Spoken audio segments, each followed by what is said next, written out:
à toutes et à tous. C'est un immense plaisir d'être avec vous aujourd'hui. C'est un immense plaisir déjà parce que, eh bien, je crois que ça fait un immense plaisir justement de déconfiner notre démocratie et surtout de retrouver le goût et le plaisir d'être ensemble. Et merci à Pierrot Soleil pour la musique parce que ça aussi c'est quelque chose qui nous avait énormément manqué. Et Pierrot, comme j'ai vu ce que tu avais fait notamment localement, je voulais te dire que nous aussi on emmerdait le Front National. Donc bravo pour ces actions-là. Donc merci à tous les militants et les militantes qui ont permis d'organiser eh bien aujourd'hui ce petit point. Et c'est un grand plaisir d'être là aujourd'hui pour à la fois soutenir la liste Bretagne Insoumise et puis aussi la dynamique départementale dont Hélène a parlé au début.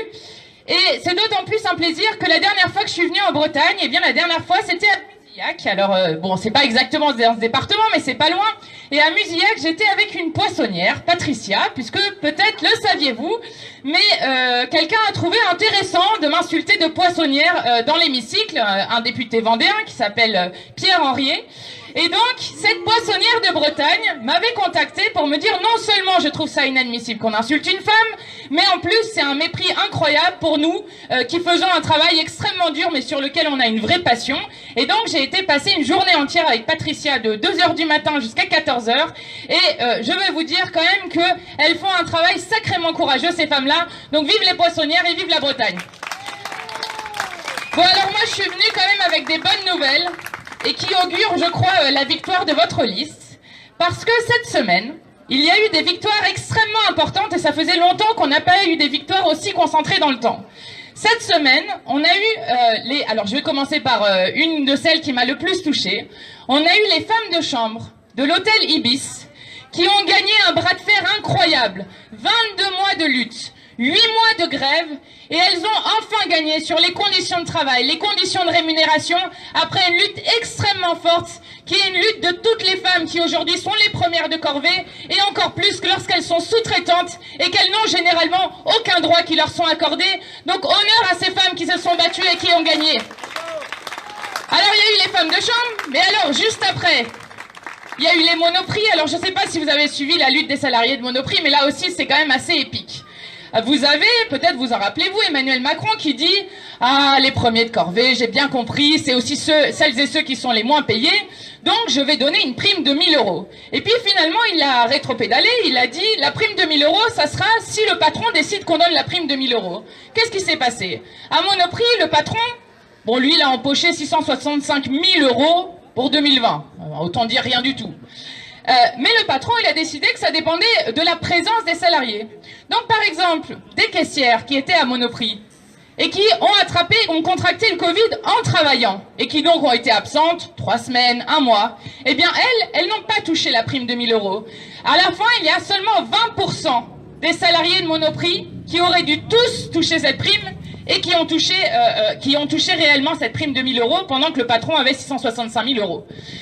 Donc ils ont mené une lutte acharnée, ils sont allés devant les magasins, ils ont été dans les magasins, et alors Monoprix n'a rien trouvé de mieux à faire que de leur dire on vous assigne en justice pour vous faire peur, pour vous faire taire. Eh bien là aussi, nous avons appris la semaine dernière que Monoprix était finalement condamné et doit verser des indemnités à ses salariés, ce qui là aussi est une belle victoire sur laquelle on s'est beaucoup battu. Et puis bon, il y en a une qui me tient particulièrement à cœur parce que c'est chez moi, c'est celles et ceux qui ont été en première ligne de la lutte contre la réforme des retraites. Et quand même, moi, je veux vous dire, les amis, pour nous toutes et tous qui nous sommes battus contre cette infâme réforme des retraites, si nous ne nous étions pas battus, eh bien, cette réforme serait déjà passée à l'heure où on se parle. Et qu'est-ce que ça veut dire? Si on a une réforme des retraites aujourd'hui dont les pensions des retraités dépendent de la situation économique du pays. Vous l'avez vu, la situation économique du pays? Évidemment, ça veut dire encore plus de pauvreté chez les retraités alors qu'il y a déjà de tant de retraités pauvres dans notre pays. Donc, déjà, nous avons fait échouer cette réforme des retraites et ça, c'est une victoire qui est à mettre sur le mouvement social et l'opposition sans faille que nous avons menée partout dans le pays. Et donc, dans les premières lignes, il y a eu notamment les cheminots, on parlait des services publics du rail tout à l'heure, mais il y a eu aussi la RATP. Alors ça, c'est plutôt francilien, mais quand même, je vous le raconte. Donc il y a eu la RATP qui a fait des grèves énormes, c'est-à-dire qu'ils ont fait 2 mois de grève sans rien toucher, la plupart ont été sanctionnés derrière avec 2 mois de salaire en moins, donc imaginez-vous vivre avec 4 mois de salaire en moins, c'est quand même quelque chose. Eh bien, ils essayaient de licencier le principal leader de tout le sud de la RATP. Et pourquoi est-ce qu'ils font ça? Parce qu'il y a l'ouverture à la concurrence qui va se faire, comme ils l'ont fait dans le rail, comme ils l'ont fait un peu partout. Alors bon, on dit toujours, hein, c'est magnifique quand on écoute Macron et les autres, le privé c'est merveilleux. Alors c'est merveilleux, prix de l'électricité, plus 50% en 10 ans, vive la concurrence. Prix de l'eau, plus 10% en 10 ans. Donc voilà, ça marche formidablement bien, sauf pour les salariés, sauf pour les usagers, bien évidemment. Mais par contre, pour les dividendes des multinationales, vous avez vu, 51 milliards cette année. Là, on est bien placé. Donc Alex était menacé de licenciement juste pour fait de grève, ce qui est quand même constitutionnel, et pour avoir donné de l'information à des salariés sur la situation pendant le Covid, ce qui est son rôle de syndicaliste. Eh bien là aussi, Alex a gagné, donc je crois que ces 3 victoires sont quand même de très belles augures pour la vôtre qui va arriver les 20 et 27 juin. Donc ça c'est pour le plaisir d'être avec vous. Après les amis, moi, de l'Assemblée nationale où je suis, je voudrais vous dire à quel point nous sommes dans un moment de croisée des chemins dans notre pays. Nous sommes dans une situation politique extrêmement grave. Non seulement parce que nous avons un président de la République qui nous avait dit qu'il allait faire barrage à Le Pen et qui finalement fait le marchepied et qui ne cesse de parler avec les mots du Front National, qui ne cesse de faire passer des lois liberticides les unes après les autres. Et là aussi, on a eu une autre victoire, je tiens quand même à le dire, puisque une bonne partie de la loi sécurité globale a été censurée. Et là aussi, c'est parce que les associations, les mobilisations ont été fortes pour contrer cette loi sécurité globale. Donc non seulement on a une situation extrêmement grave sur ce thème-là, on a une situation aussi assez grave en Europe, et sans vouloir vous effrayer, nous sommes un peu les seuls qui tenons aujourd'hui en Europe et qui pouvons réouvrir la brèche et l'horizon heureux, parce que partout, l'extrême droite est en train de progresser en Europe. Donc nous avons une responsabilité historique face à l'impasse dans laquelle nous ont plongé les puissants. Une impasse d'abord, évidemment, démocratique, puisque vous avez vu, et encore ça a été rappelé à l'instant avec ce qui s'est passé hier, vous avez vu la seule réponse qu'ils ont à donner aux gens lorsqu'ils revendiquent un monde plus juste. Eh bien, la seule réponse, c'est les gaz, la matraque, des gardes à vue de temps en temps, les amendes, ce qu'ils font un peu tout le temps, jusqu'à ne tenir plus aucune digue. C'est la manifestation qui a eu lieu, notamment devant l'Assemblée nationale, avec un ministre de l'Intérieur, chose qui ne s'était jamais vue, qui manifeste avec les syndicats. Oui, nous avons dit factieux, et j'assume factieux, parce que quand vous avez des syndicats de police qui vous expliquent que le problème, finalement, c'est la Constitution, et notamment la Déclaration des droits de l'homme et du citoyen, moi, c'est ce que j'appelle être factieux. Donc avec un ministre de l'Intérieur, avec l'extrême droite, bien sûr, et en plus, quelques responsables de gauche, mais avec l'extrême droite, et donc ce ministre de l'Intérieur, qui manifeste devant l'Assemblée nationale, qui était en train de discuter d'une loi sur la justice, en mettant en cause la justice, alors là, toutes les digues sont tombées. Toutes les digues sont tombées. Donc oui, nous avons une responsabilité historique face à cette situation démocratique où on ne fait que répondre par la matraque aux demandes du peuple qui sont des demandes légitimes. Et on le voit notamment avec ce qui a été fait pour les Gilets jaunes. 32 yeux qui ont été arrachés à des gens dans des manifestations Gilets jaunes. 5 mains arrachées. Toutes les organisations des droits de l'homme qui pointent la France. Mais nous, on continue, il n'y a pas de souci. Une situation évidemment d'impasse sur la question écologique, et ce n'est pas la loi qu'ils nous ont pondue il n'y a pas longtemps qui va régler quelque chose. Peut-être avez-vous vu cette triste nouvelle, mais le plus gros iceberg s'est détaché en Antarctique il y a quelques jours, et là aussi on risque d'aller vers encore un plus gros emballement si on continue dans ce système qu'ils continuent de production et de consommation. Et puis évidemment une impasse sociale. Alors une impasse sociale, moi je dois quand même dire que j'ai assez honte d'être dans la 6e puissance en termes de richesse au monde, dans lequel il y a 10 millions de personnes qui vivent sous le seuil de pauvreté, 300 000 personnes qui sont à la rue et ça va encore augmenter, je vais vous expliquer pourquoi, 7 millions de personnes qui sont privées d'emploi et un agenda de la honte. L'agenda de la honte, il a déjà été un peu rappelé, mais à partir du 1er juin, 30 000 familles qui vont être expulsées puisqu'ils refusent de prolonger la trêve hivernale. À partir du 1er juillet, la fameuse réforme de l'assurance chômage qui va faire que 1,15 million de personnes vont perdre leurs droits, et les intermittents du spectacle et de l'emploi qui ne vont pas avoir leur année blanche reconduite. Donc, on est déjà dans une situation sociale terrifiante Et eux, qu'est-ce qu'ils disent? Ah bah finalement, on va prendre dans les poches des chômeurs. Je vous explique pourquoi quand même c'est scandaleux. Parce que le FMI, qui n'est pas connu comme étant une officine insoumise, le FMI a dit « Ah, là, il y a crise, c'est terrible, il y a une situation sociale critique, donc il faut taxer les plus riches, taxer les plus grandes entreprises et taxer les profiteurs de crise. » L'ONU dit « Il faut taxer les plus riches et les entreprises. » Les États-Unis sont en train de dire qu'ils vont faire une taxe sur les plus riches. Là aussi, les États-Unis qui ne sont pas connus pour leur socialisme incroyable. De même que le Royaume-Uni qui augmente leur taxe sur les entreprises. De même que la Nouvelle-Zélande qui crée une nouvelle taxe sur les riches. Donc la France est seule dans le monde à décider que ce sont les précaires qui vont devoir payer. Ils sont les seuls à faire ça complètement à contre-courant. Et il faut le dire, c'est quand même pas la crise pour tout le monde. Attendez, je vous ai sorti quelques chiffres juste pour vous dire. Madame Bettencourt, plus 21 milliards d'euros en 2020. Monsieur Drahi, plus 7 milliards d'euros en 2020. Monsieur Pinault, 15 milliards d'euros en 2020. Et Bernard Arnault, plus 62 milliards d'euros. Nous avons appris que Bernard Arnault, devenant l'homme le plus riche du monde, décidément la France est digne des plus grands records et des plus grands champions, puisque nous étions aussi les champions en termes de nombre de millionnaires en Europe. C'est insupportable. C'est insupportable qu'il continue malgré et envers tout à dire pas touche aux riches. Pas avec les 51 milliards d'euros versés en 2021, pas touche, on remet pas l'impôt de solidarité sur la fortune, pas touche aux entreprises, aux grandes entreprises qui ont fait crise, c'est insupportable. Et ce que je veux vous dire quand je dis que nous avons une responsabilité historique, c'est que nous, ce sur quoi nous nous battons, c'est de dire que rien de tout cela n'est une fatalité. Tout cela est issu de choix politiques. Et on le voit bien en ce moment que c'est issu de choix politiques. Et donc, ce que vous faites en ce moment, ce qui va nous emmener en 2022, c'est justement de dire que nous avons la force du nombre et que leur système ne peut plus continuer ainsi.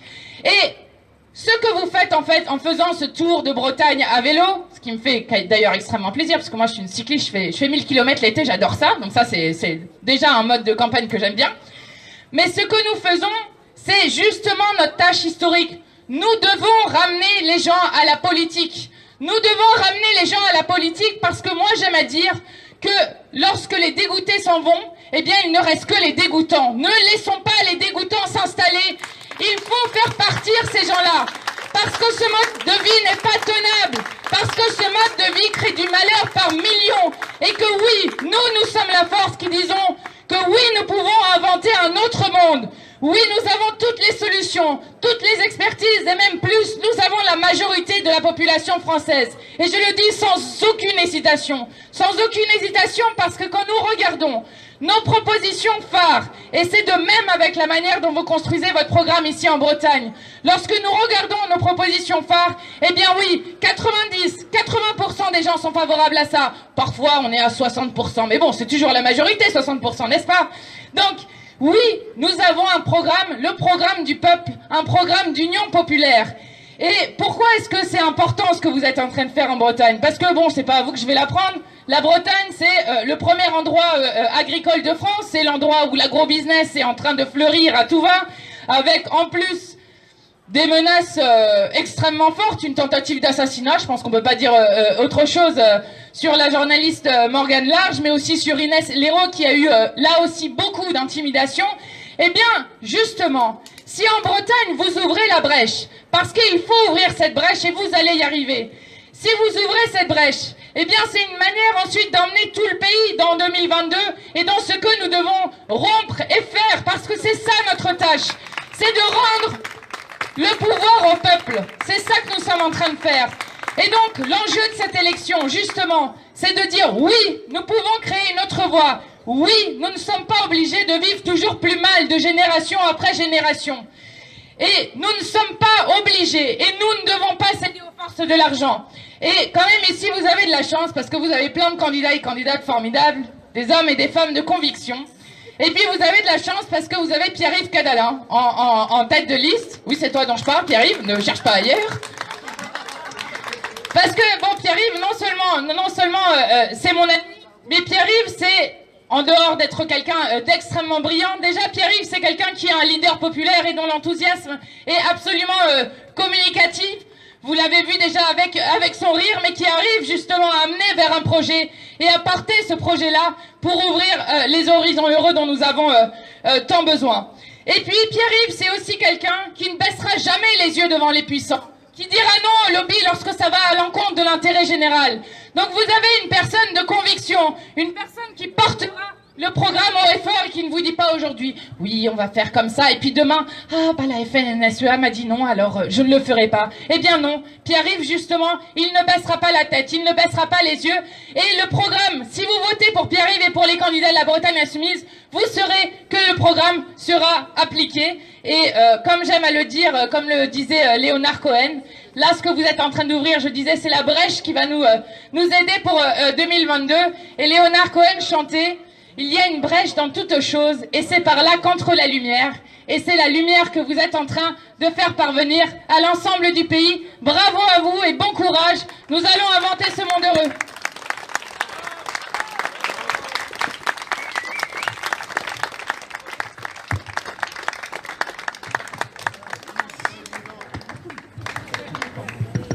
Je pense que c'est la position actuelle derrière la sortie.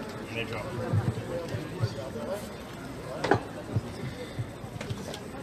Merci beaucoup Mathilde, merci Hélène aussi pour cet accueil et merci à vous toutes et tous d'être présents ce soir. C'est un peu dur de passer et de parler après un tel éloge puisque mes chevilles risqueraient de gonfler si jamais j'y prêtais trop attention. Mais en réalité, le travail que nous sommes en train de faire dans cette campagne est un travail de conviction politique. C'est un travail qui a démarré le 15 mai à Caudan, où nous avons commencé ce tour de Bretagne à vélo en solidarité avec les ouvriers qui se battent pour conserver leur emploi, qui se battent pour conserver ce site où 350 familles dépendent de la seule volonté de Renault à qui le gouvernement a accordé 5 milliards d'euros de prêts garantis et qui aujourd'hui comble de l'injustice veut supprimer le site, les emplois et mettre ainsi ces gens dans la misère. Ils savent pourtant à quel point, dans le bassin de la Nester duquel nous sommes partis, leur usine est si importante et décisive et à quel point elle peut être mise au service de la bifurcation écologique car les pièces qu'ils y fabriquent, notamment les boîtiers de vitesse différentielle, servent à faire tourner n'importe quel véhicule.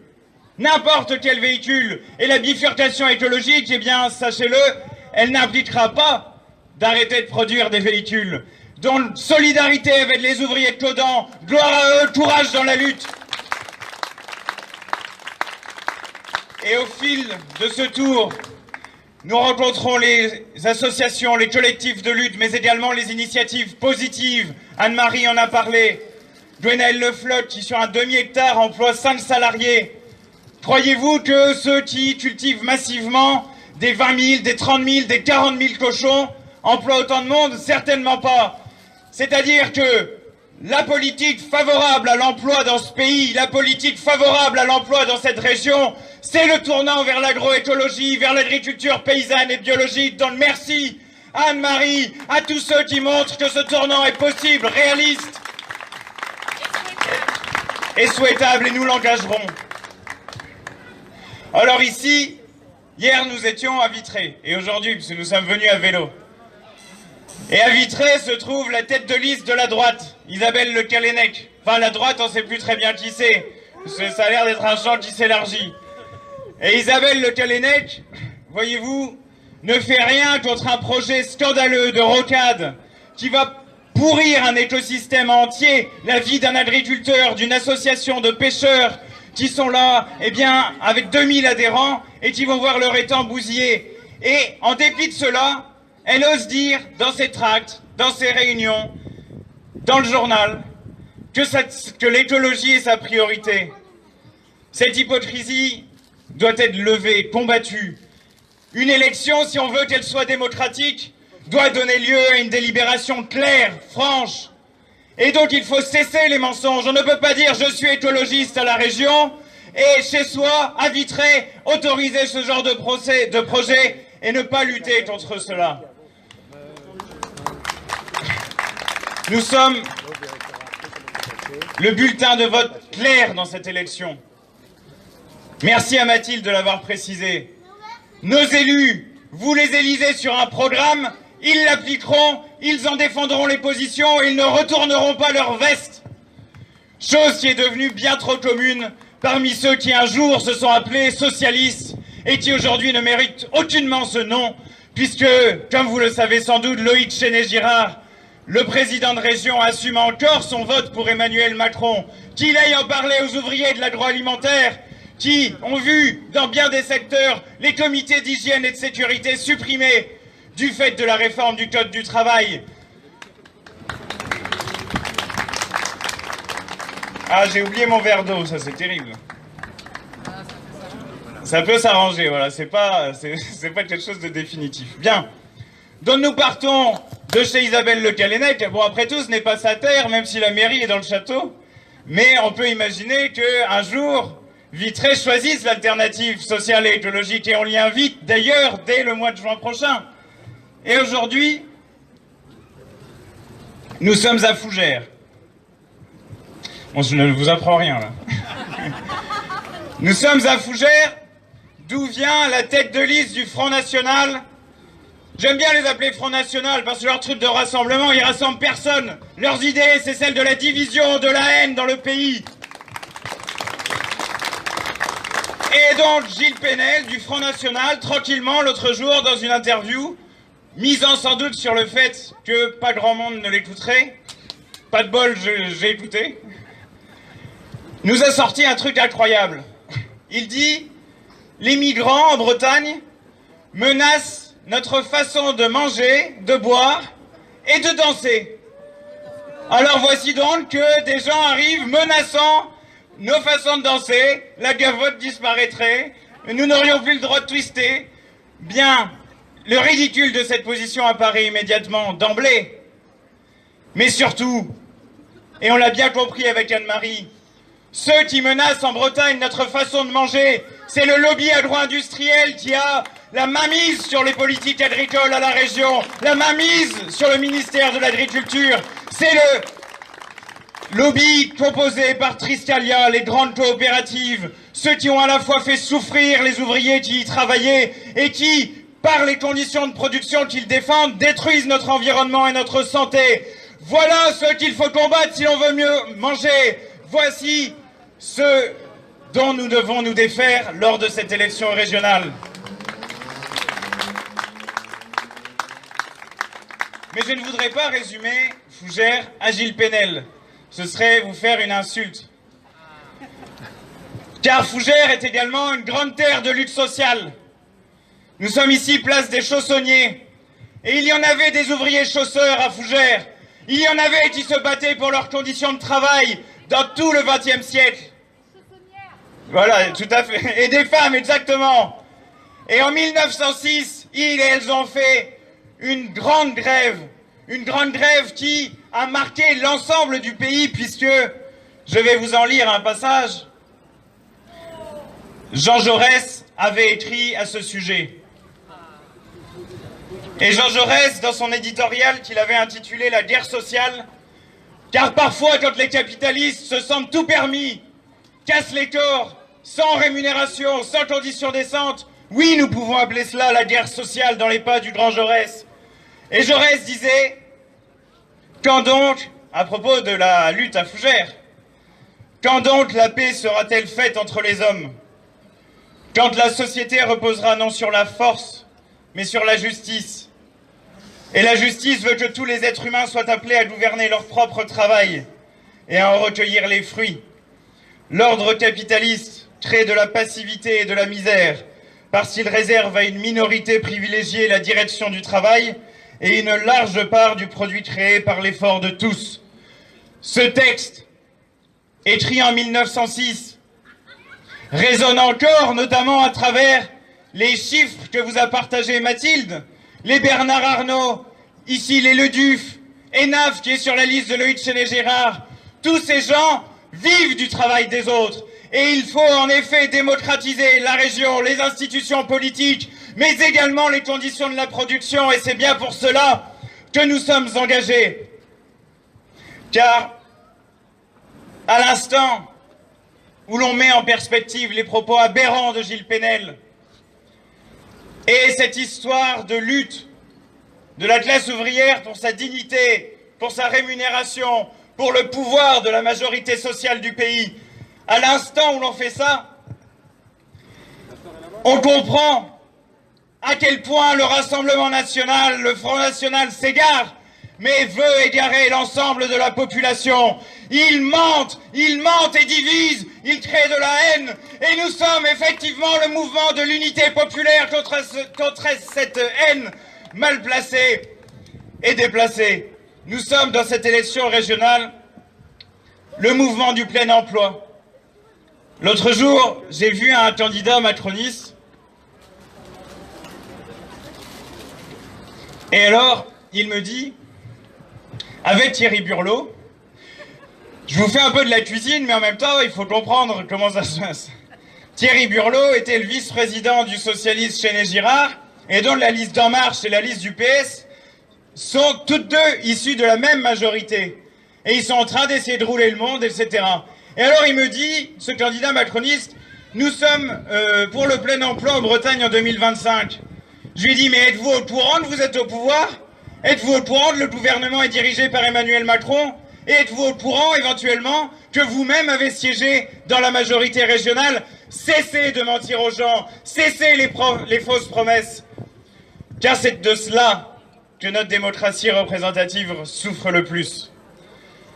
Dans le cadre de cette élection et au Conseil régional, nous proposons un grand plan d'investissement d'1 milliard d'euros dans la transition écologique, créateur d'emplois sur des filières d'avenir, les énergies marines renouvelables, le plastique biosourcé. Savez-vous d'ailleurs qu'on fait maintenant du plastique avec des algues? Eh bien, allons-y, essayons, trouvons les moyens de sortir de l'impasse dans lequel nous met aujourd'hui le capitalisme et le mode de production que nous avons à souffrir et qui plonge le pays entier dans une misère inacceptable. Il faut, j'espère vous l'avoir fait partager, ouvrir un nouvel horizon social, ouvrir un nouvel horizon économique. Et c'est bien ce que nous proposons ici dans le cadre de cette élection avec la liste Bretagne Insoumise, mais ce qu'en général la France Insoumise, ceux qui l'accompagnent, les gens qui sont sympathiques à ces idées souhaitent pour le pays. Sachez que vous trouvez en nous l'ensemble de cette liste, composée de près d'une centaine de candidats, des gens d'une conviction exceptionnelle, mais qui ne devrait pas l'être exceptionnelle, puisque cette conviction devrait être celle de tous les responsables politiques qui, à un moment donné, s'engagent. Car s'engager au sein d'une élection, c'est se mettre au service des autres, et non pas se servir d'une position de pouvoir pour favoriser tel ou tel. L'intérêt général et la souveraineté populaire restent et seront toujours notre boussole, celle qui montre toujours la bonne direction. Et cette direction, elle était déjà indiquée par Armand Robin, un poète breton que j'aime beaucoup. Et Armand Robin, dans un texte qui s'appelle « Le poète venu du peuple », décrit d'une certaine manière la force, la puissance et l'énergie que donnent les convictions honnêtes mises au service de la majorité. Il écrit, et je crois que chacun et chacune sur cette liste pourrait partager ces mots. Il écrit « J'ai la main prise dans une grande main de fidélité. On ne peut m'apprivoiser avec des bouquets de célébrités. Paysans ouvriers surgis de vous, aventurés, sans rien trahir parmi les grands messieurs mauvais, je reste en vous granit, que rien ne peut changer. Pour un bulletin de vote clair, l'alternative sociale et écologique, votons Bretagne Insoumise en juin prochain.